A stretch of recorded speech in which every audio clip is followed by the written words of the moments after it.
It's time to see how much Duelist Nexus has actually changed. Don't be like 30% of you that have not smashed the ever-living crap out of that subscribe button. Smash it so you guys don't miss out on more awesome content. Wow, this is a pie chart here for participation. We have highest represented decks for this event were actually tier elements.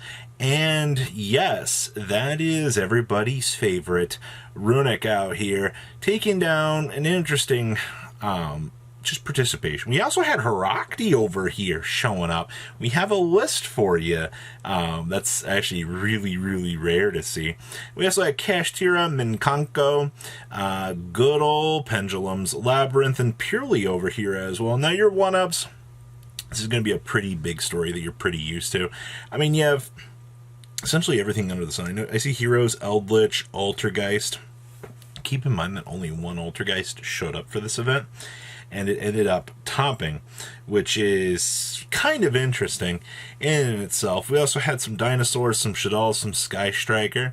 It looks like Marincess, a trap-based deck, Super Heavy Samurai, Exosister. Yes, that is the power of Charles and friends. And it looks like we had an Ophion deck. Good old Evil Swarm out here taking it down. But I mean, the wildest things out here for participation are, Holactie actually seeing some representation. That, like I said, that is not something that you see all that often. And I mean, it has been a viable deck. You guys have seen some of the extremely cool combos that you can do with that variant. And I think that's really cool that you can see out here, with this many people showing up, that there are some definite ideas out here in the format that are starting to shape up.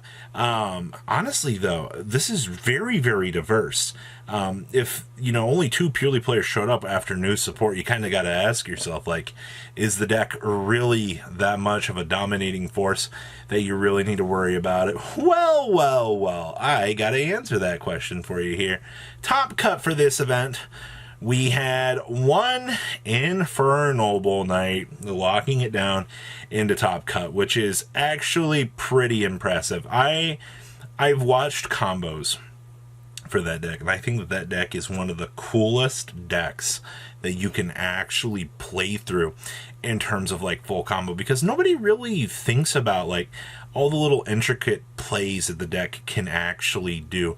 And that's what has led it to be, I think, one of the more interesting developments in terms of format diversity that you can really come up with. We also had a tier elements player. I thought we were close to seeing tier just disappear off the face of the planet, but Chaos Ruler is the final piece that holds that deck together, and it is fairly impressive, to be honest with you.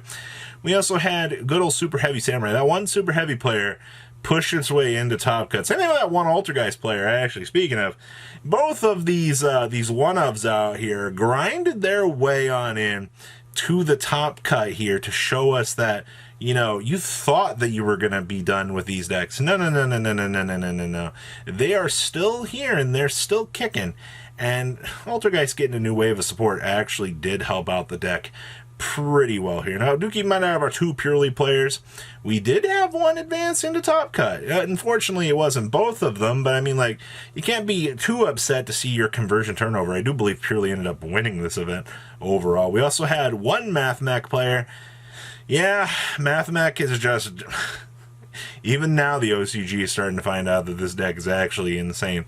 I guess it took a lot of developments for the deck to really showcase. And then we also had a Pendulum player up here as well, placing on into your top cut. Yes, that is 7 people. I don't know why they only showed 7, but it's very interesting. All right, we're going to pass on over to the top deck list. Winning your event here was none other than Purely. Yep, not surprised to see that. Now, do keep in mind that this build is really evolved, actually, at this stage.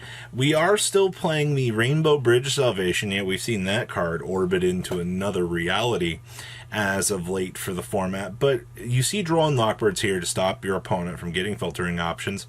I do see that we can thrust into any essential out that we would need in order to kind of play the game, and that's actually very good.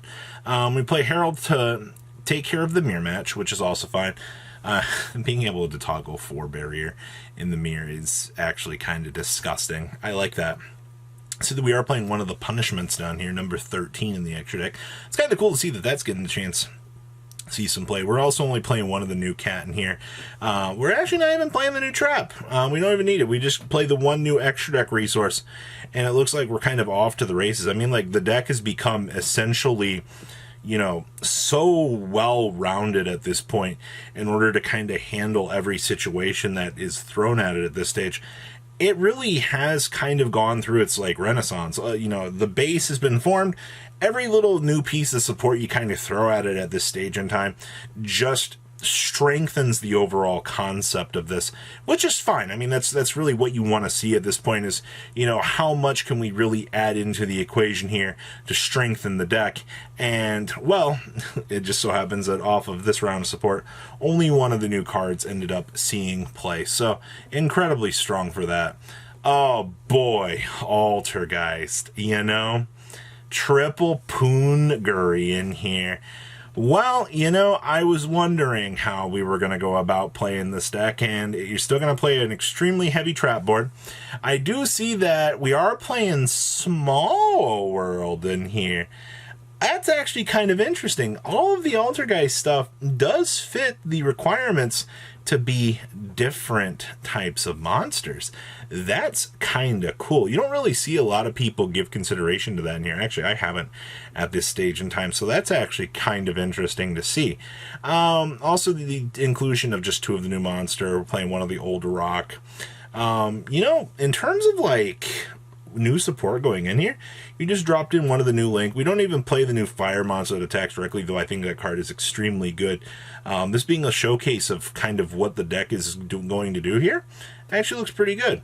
All right, now as we move on along here, boy, I am actually, you know, I'm very shocked to see that the Aratama Sakitama package just moved right on in to MathMech and has just made its way, you know, here as an engine for this deck.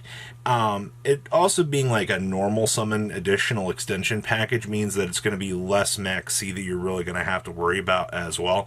And it also means that you can kind of set up before having to start committing, you know, to larger amounts of play. Also, I mean, their attributes don't really hurt all that much, but it is kind of interesting just to see the extra amounts of, you know, monsters that you can set up and actually combo through in terms of the lines of play to get those successful numbers up for this deck. There's nothing really too crazy down here that's really changed.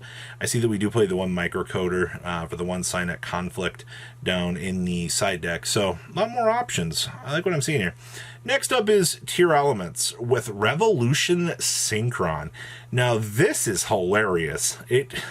I see we're also playing another fusion subber in here as well. Oh boy, you know, this deck is just held together by Chaos and Fairy Tale Snow. Those are the last two pieces that just keep this deck together on its life support. And I mean, the fact that you can rotate Tier Elements, Field Spell into Ray Sloth, you know, get your additional searches for whatever you need. This deck has become, it just looks so weird to me on paper. Also, I mean, you know, setting up a Secret Village with a Fairy Tale Snow also is going to give you an absolutely hilarious grin on your face. Honestly, in terms of developments for this deck, I think this has been by far one of the best innovated builds that we've seen. And I actually hope that we'll continue to see crazy levels of innovation like this out here for this deck, because this is glorious at the end of the day. And then we had, this is what Holactie looks like.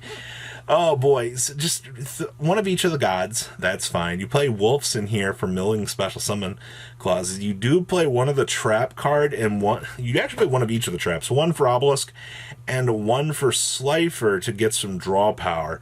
I think that this is kind of hilarious. The fact that your deck can actually set up and do this, you also have Rongor and Minied down there anyway. It's not like you don't have, you know, extra deck options kind of present to you already. But I think that that's the thing that makes this incredibly cool, in my personal opinion. Man, I didn't think we would ever see the day that Holactie would show up. I mean, the deck went 3-2 for the event. It's nothing too crazy to really look at, but it does show you, like, how much you can kind of piece together in this form, how much you can actually have fun with this. And just, like, in terms of ideas, you can actually summon Holactie and win with it. It's really cool. So what do you guys think about these decks? Please leave a comment down below. Tell me what you guys think, and I'll see your beautiful faces back here later today, guys. Peace out. Patrons! Thank you.